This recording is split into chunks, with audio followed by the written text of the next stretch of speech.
Hello' guys welcome to my channel Krishna শৰ্মাৰ YouTube blog. আজি মই বহু সময়ৰ অন্তত দুটা ৰেচিপি লৈ আহিছোঁ। এয়া আপোনালোকে দেখিছে চামা কচুৰ পাত, লগতে মই ছজিনাৰ পাত লৈ লৈছোঁ। আজি মই দুই ধৰণৰ পিটিকা কৰিম। আপোনাৰ ছজিনা পাতৰ এই কুমলীয়া মই পাতকেইটা লৈ লৈছোঁ। তো এইখিনি মই আলু সতি পিটিকা কৰিম আৰু চামা কচুখিনি মই আজি চাটনি পিচিম। তো এয়া দেখিছে মই একদম কুমলীয়া কুমলীয়া পাতটো লৈছোঁ। এইখিনি মই এতিয়া কাটি বাছি ল'ম। আপোনালোকে যেতিয়া কাটিব একদম সাৱধানে কাটিব। তো এয়া মই কাটি লৈছোঁ কাৰণ বহুতেই খুজায়। তো এনেদৰে মই কাটি বাছি ল'লোঁ আৰু এইপিনে ছজিনা পাতখিনিও মই বাছি ল'লোঁ। এতিয়া মই পাতখিনি ধুই মেলি বইল হ'বলৈ দিম। তো পানী অকণমান দি দিছোঁ। আপোনালোকে ছজিনা পাতখিনি কুকাৰত দিব, কাৰণ কিয় বহুত সময় লাগে। ছজিনা পাতখিনি একচুৱেলি ডাঠ হয়, তো সেইকাৰণে সময় লাগে। এয়া মই ইপিনে পিঁয়াজ আৰু নহৰু ভাজি লৈছোঁ। এয়া মই কচুৰ সৈতে পিটিকাত দিম। তো কচুখিনি আজি মই তেলত অলপ ভাজি ল'ম, সেইকাৰণে পিঁয়াজ আৰু নহৰুখিনি এতিয়া মই ভাজি লৈছোঁ। এতিয়া মই কচুখিনি দি দিছোঁ। আপোনালোকে বাছাৰ পৰা ধোৱালৈকে একদম সাৱধান, বিৰাটেই খুজায়। আৰু চাটনিখিনিত জলকীয়া পাৰিলে বেছিকৈ দিব। এয়া মই নিমখ দি দিছোঁ।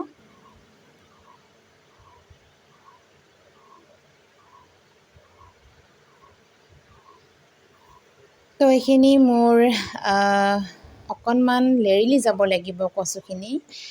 ঠাৰিটো সিজিবলৈ অলপ সময় লাগে আৰু পানী আপোনালোকে একদমেই নিদিব। তো কম ফ্লেমত সিজিবলৈ দিয়ক আৰু হালধি গুড়ি ইয়াতে নামমাত্ৰ অকণমান দিলেই হ'ল। তো এনেদৰে মই অলপ সময় লাৰি দিয়াৰ পাছত এতিয়া ঢাকোন এটাৰে ঢাকি দিম।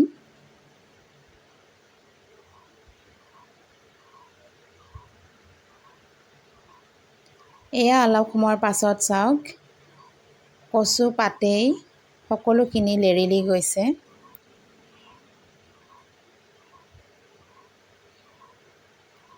হালধি গুড়িখিনি মই দি লৈছোঁ।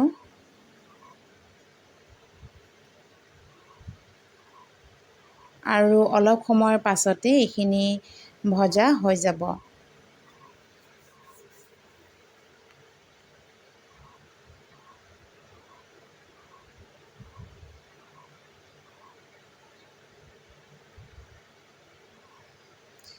আৰু আনপিনে আমাৰ পিটিকাখনৰ কাৰণে ৰেডি হৈ আছে। আলু মই ভাততে দিছিলোঁ আৰু ইপিনে ছজিনাৰ পাতখিনিও মোটামুটি সিজিছেই আৰু অলপ সময়ৰ পিছত আমাৰ হৈ যাব।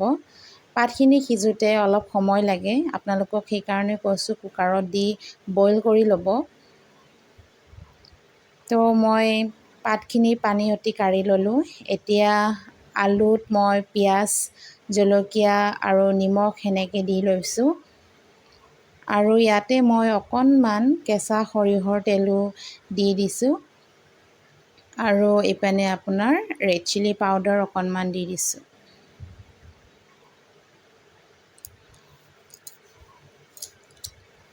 তো মই এনেদৰে পিটিকি আছোঁ, কিন্তু ভালকৈ সকলোবোৰ খানা যাব লাগিব। তো মোৰ কাৰণে অকণমান সৰু হৈছে পাত্ৰটো, যিহেতু মই প্লেটত ওলাই ল'লোঁ। তো ভাবিছোঁ মই এতিয়া অন্য এটা পাত্ৰত লৈ ল'ম। তো তাৰ কাৰণে মই এতিয়া সৰু চৰিয়া এটাত ওলাই ল'লোঁ। তো এতিয়া মই ভালদৰে সানিব পাৰিছোঁ।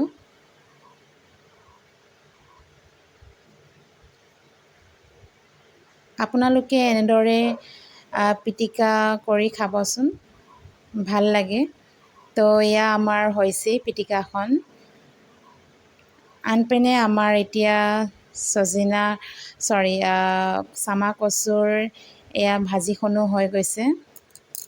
তো এইখিনি আমি এতিয়া পটাত পিচি ল'ম।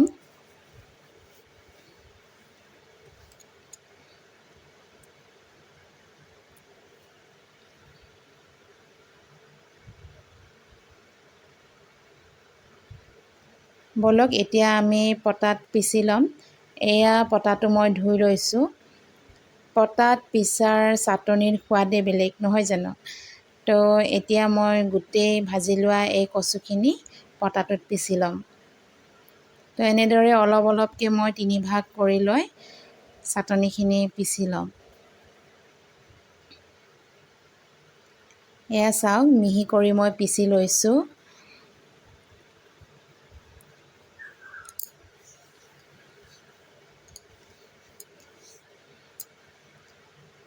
ইয়াৰ সোৱাদটো ইমান ধুনীয়া, মই আপোনালোকক গেৰেণ্টি দি কৈছোঁ, নিশ্চয় আপোনালোকেও খাই ভাল পাব।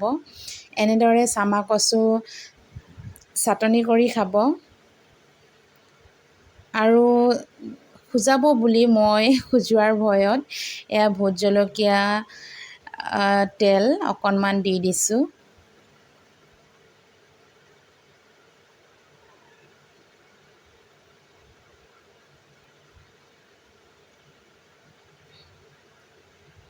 তো ইতিমধ্যে আমাৰ এই কচুৰ চাটনিটো ৰেডি আছে। আপোনালোকে এনেদৰে গৰমৰ দিনত জকৰাপন্তাৰ ভাতৰ সৈতে এনেদৰে চাটনি আৰু পিটিকা খাবচোন, বহুত ভাল লাগে। তো এয়া আমাৰ কমপ্লিট হৈ গ'ল আজিৰ এই আলু চজিনা পাতৰ পিটিকা আৰু চামা কচুৰ চাটনি। নিশ্চয় আপোনালোকে ভাল পাইছে বুলি আশা কৰিছোঁ। আৰু এনেদৰে নতুন নতুন ৰেচিপি লৈ আহিব মই চেষ্টা কৰিম। ভিডিঅ'বোৰ চাই থকাৰ বাবে আপোনালোকক ধন্যবাদ জনাইছোঁ। আৰু নতুন নতুন এনেদৰে ভিডিঅ'বোৰ পাই থাকিবৰ কাৰণে মোৰ চেনেলটো ছাবস্ক্ৰাইব কৰি থ'ব বুলি আশা কৰিলোঁ। ধন্যবাদ।